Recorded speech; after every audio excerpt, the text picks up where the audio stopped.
நரேந்திர மோடி அரசு மேற்கொண்ட மீட்பு நடவடிக்கைகளால் தமிழகம் உட்பட பல மாநிலங்களிலும் இருசக்கர வாகனங்கள், டிராக்டர்கள் விற்பனை சூடுபிடித்துள்ளது. சென்ற மாதம் ஊரடங்கு அமலுக்கு வந்த பிறகு இருசக்கர வாகனங்களின் விற்பனை மிக கடுமையாக வீழ்ச்சியடைந்தது.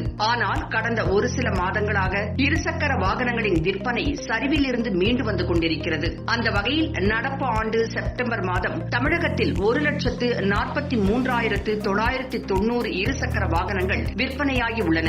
ஆனால் கடந்த 2019 ஆண்டு செப்டம்பர் மாதம் 1,20,117 இருசக்கர வாகனங்கள் மட்டுமே விற்பனை செய்யப்பட்டன. இந்தியாவிலேயே தமிழகம்தான் சென்ற செப்டம்பர் மாதத்தில் இருசக்கர வாகனங்கள் விற்பனையில் முதல் இடத்தை பிடித்துள்ளது. இரண்டாம் இடத்தை உத்தரப்பிரதேசம் பிடித்துள்ளது. அதேபோல் 2019 ஆண்டு செப்டம்பர் மாதம் 1938 டிராக்டர்களே தமிழகத்தில் விற்பனையானது. இந்த ஆண்டு செப்டம்பர் மாதம் 3,731 டிராக்டர்கள் விற்பனை செய்யப்பட்டுள்ளன. இது கடந்த ஆண்டுடன் ஒப்பிடும்போது 92.52% ஏற்றமாகும். வேளாண் தொடர்புடைய நீண்டகால கடன்கள் முன் எப்போதும் இல்லாத அளவிற்கு இப்போது எளிமையான முறையில் அளிக்கப்பட்டு வருவதும் இதற்கு ஒரு முக்கிய காரணமாகும். இதேபோல் புதிய கார்கள் விற்பனையும் தமிழகத்தில் சென்ற செப்டம்பர் மாதம் முதல் அதிகரித்துள்ளது. மற்ற மாநிலங்களிலும் அதிகரித்துள்ளதாக, இதுவும் சென்ற ஆண்டு ஆகஸ்ட் மாத விற்பனை அளவிற்கு விற்பனை நடைபெற்றுள்ளதாக கூறப்படுகிறது.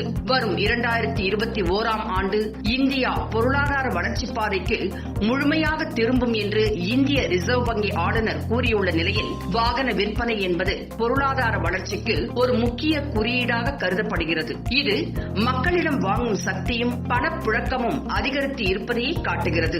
தொடர்ந்து விற்பனை உயரும் போது உற்பத்தியும் உயர்த்தப்பட வேண்டிய தேவை ஏற்படுகின்றது. பலருக்கு வேலை வாய்ப்பும் கிடைக்கும். விற்பனையே உற்பத்தியை இயக்கும் முக்கிய காரணியும் ஆகும். இந்நிலையில் விற்பனைக்கு காரணமான நுகர்வு மீண்டும் ஏற்பட வேண்டும், உற்பத்தி பெருக வேண்டும் என்ற நோக்கில்தான் பிரதமர் நரேந்திர மோடி அவர்களின் அரசு 20 லட்சம் கோடியை ஆத்மா நிர்பார் பாரத் என்ற பெயரில் விடுவித்தது. இந்த தொகையை சிறு குறு மத்திய அளவிலான நிறுவனங்கள் பெற்று மீண்டும் தங்கள் செயல்பாடுகளை தொடங்கின.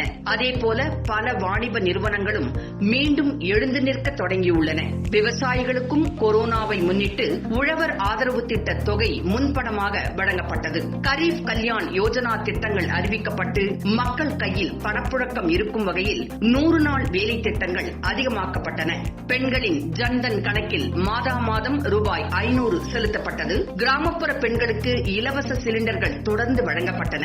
வட்டியில்லா உடனடி விவசாய கடன்கள் வங்கிகள் மூலம் விடுவிக்கப்பட்டன. அரசின் இந்த நடவடிக்கைகளால் சென்ற செப்டம்பர் மாதத்தில் இருந்து நாடு மெல்ல மெல்ல மீண்டு வருகிறது என்பது குறிப்பிடத்தக்கது.